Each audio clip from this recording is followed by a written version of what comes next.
రామాయణంలో దశరథ మహారాజుకు, అదేవిధంగా మహాభారతంలో కౌరవుల యొక్క తండ్రి ధృతరాష్ట్రునకు వీళ్ళిద్దరి మధ్య పోలికలు. అయితే అదేవిధంగా దశరథ మహారాజు అయోధ్య నగరాన్ని పరిపాలించినటువంటి గొప్ప రాజు. అదేవిధంగా దశరథ మహారాజు ఆయనకు నలుగురు కుమారులు: శ్రీరాముడు, లక్ష్మణుడు, భరతుడు, శత్రుఘ్నుడు. అదేవిధంగా వీళ్ళ నలుగురు కూడా తన తండ్రి చెప్పినట్లుగా వింటూ, అయితే మొదటి నుంచి కూడా దశరథ మహారాజు తన యొక్క కుమారులను అల్లారు ముద్దుగా పెంచుకున్నాడు. అదేవిధంగా ఆయన కూడా గొప్ప మహారాజు, గొప్ప మహానుభావుడు. అదేవిధంగా మంచి దయాగుణం కలిగినటువంటి వాడు.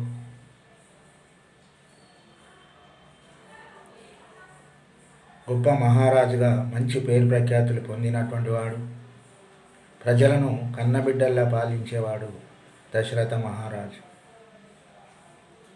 అయితే అదేవిధంగా ఆయనకు మంచి గుణాలు ఉన్నాయి కాబట్టి ఆయన యొక్క గుణాలే తన యొక్క కుమారులకు రావడం జరిగింది. మరి అదేవిధంగా శ్రీరాముడు కూడా తన యొక్క తల్లిదండ్రులను ఎంతో ప్రేమానురాగాలతో చూసుకునేటటువంటి వాడు. తన యొక్క తమ్ముళ్ళను కూడా ఎంతో అభిమానంతో చూసుకునేవాడు. అంటే ఆయనే పెద్దవాడు. తన తమ్ములను ఎంతో అనురాగంతో చూసుకునేటటువంటి వాడు శ్రీరాముడు. అంటే అంత మంచి గుణాలు కలిగినటువంటి వాడు. పెద్దల పట్ల గౌరవ మర్యాదలతో ఉండేటటువంటి వాడు శ్రీరాముడు. చిన్నవాళ్ళని ఎంతో ప్రేమతో చూసుకునేటటువంటి వాడు. మరి తన తల్లి కౌసల్య, అదేవిధంగా సుమిత్ర, కైకేయిలను కూడా తన సొంత తల్లిలాగానే ఎంతో ఆరాధించేటటువంటి వాడు శ్రీరాముడు. అంటే మనం పిల్లలకు మొదటి నుంచి ఏం నేర్పిస్తే పెద్ద అయిన తర్వాత కూడా పిల్లలు అదే మార్గంలో వెళ్ళడం జరుగుతుంది.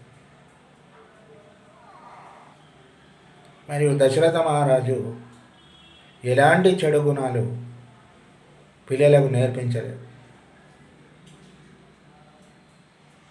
అంటే వాళ్ళు కూడా వేరే భార్య పిల్లలు అయినా కూడా, అదేవిధంగా శ్రీరాముడు, లక్ష్మణుడు, భరతుడు, శత్రుఘ్నుడు వాళ్ళు కూడా వేరే తల్లుల పిల్లలు, తండ్రి ఒక్కడు.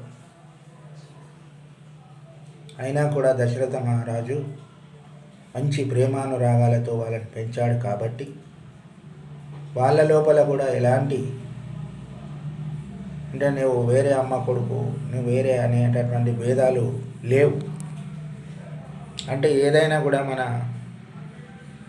తల్లిదండ్రులు పెంచే విధానంలోనే ఉంటుంది. అంటే దశరథ మహారాజు అంత గొప్పవాడు అనేటటువంటిది మనకు తెలుస్తుంది.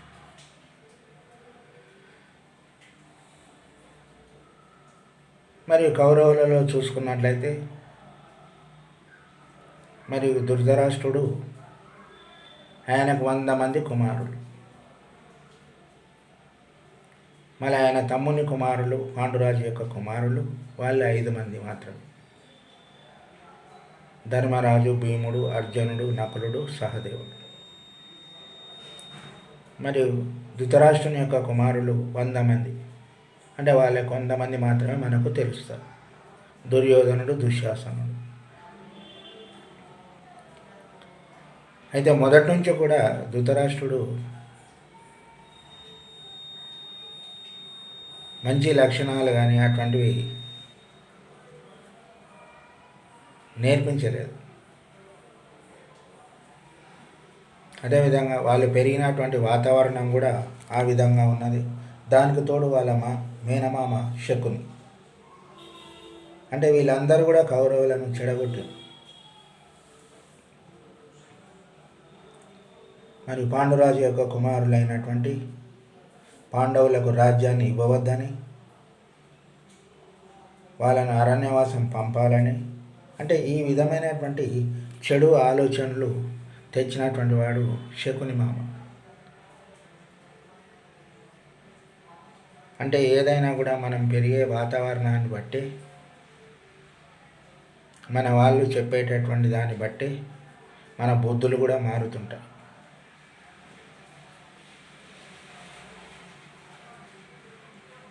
మరి రాజ్యం కోసం పాండవులను ఎన్నో కష్టాలు పెట్టినరు కౌరవులు. మళ్ళీ శ్రీకృష్ణుడు వచ్చి చెబితే కూడా విననటువంటి పరిస్థితిలో ఉండి లాస్ట్కు యుద్ధం వరకు వచ్చి ఆ యుద్ధంలో మొత్తం కౌరవ వంశమే నాశనమైపోయింది. అంటే దీన్ని బట్టి చూస్తే మన యొక్క తల్లిదండ్రులు కూడా పిల్లలను అతి జాగ్రత్తగా పెంచాలి. ప్రతి ఒక్కరితో కలుపుకొని వెళ్ళమని, ప్రతి ఒక్కరితో ప్రేమగా ఉండమని చెప్పాలి. అంతే తప్ప మన యొక్క తల్లిదండ్రులు చెప్పేదాన్ని బట్టి పిల్లలు మారుతుంటారు. అదేవిధంగా దానికి తోడు బయటి వాతావరణం కూడా తోడవుతారు. అందుకోసం మన ఇంట్లో మన పిల్లలకు మంచిగా చెప్పుకున్నట్లయితే వాళ్ళ యొక్క మనసుల్లో మంచి బుద్ధి ఏర్పడి బయట వేరే విషయాలు వచ్చినా కూడా వాళ్ళు పట్టించుకోరు.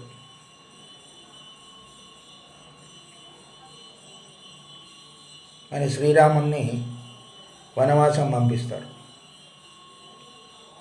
మన భరతుణ్ణి రాజుగా చేయమని వాళ్ళ అమ్మ కోరుతుంది కైకేయి.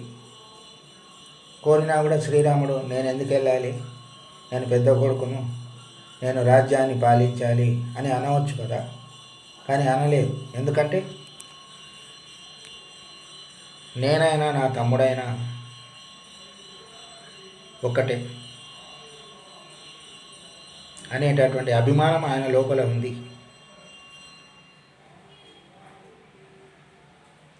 అంటే ఆ అభిమానం అనేటటువంటిది పిల్లలకు మనం కల్పించాలి. అలాంటి అభిమానంతో పెరిగినటువంటి పిల్లలు సమాజానికి ఒక మంచి మార్గదర్శకంగా ఉంటారు. మంచి లక్షణాలు వచ్చేటట్లు తల్లిదండ్రులే చేయాలి. ఏదైనా కూడా తల్లిదండ్రుల చేతుల్లో ఉంటుంది. వాళ్ళు మంచి మనసుతో చెప్తే పిల్లలు కూడా వింటుంటారు. మళ్ళీ ఇక్కడ అదే జరిగింది. మరి ధృతరాష్ట్రునికి దశరథ మహారాజుకు ఎంత తేడా ఉందో చూడండి. అంటే తండ్రి ధృతరాష్ట్రుడు చెప్పినా కూడా దుర్యోధనుడు వినని పరిస్థితిలోకి వెళ్ళిపోయాడు. అంటే తండ్రి మాట కూడా వినేటటువంటి పరిస్థితుల్లో లేడు దుర్యోధనుడు. అంటే మరి ఎంత దుర్మార్గపు ఆలోచనలతో ఉండిపోయాడో ఇక్కడ మనకు తెలుస్తుంది. అంటే ఎప్పటికైనా కూడా పిల్లలను తల్లిదండ్రులు కంట్రోల్లో పెట్టుకోవాలి, కంట్రోల్లో ఉంచాలి. మంచి మాటలతో చిన్నప్పటి నుంచి కూడా మంచి మాటలతో చెప్పేటటువంటిది వాళ్ళకు వినేటట్లుగా చేయాలి.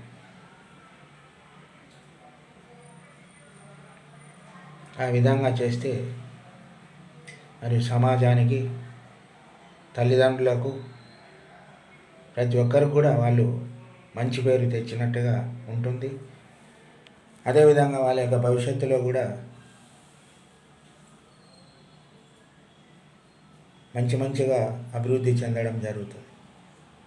లేకపోతే కష్టమైనటువంటి పరిస్థితుల్లోకి పిల్లలు వెళ్తారు. అందుకొరకు దశరథ మహారాజులాగా మంచి విషయాలు పిల్లలకు చెప్తూ ప్రేమానురాగాలతో పెంచినట్లయితే సమాజానికి మంచి పౌరులను ఇవ్వడం జరుగుతుంది. ఇది ఈ చిన్న సందేశం.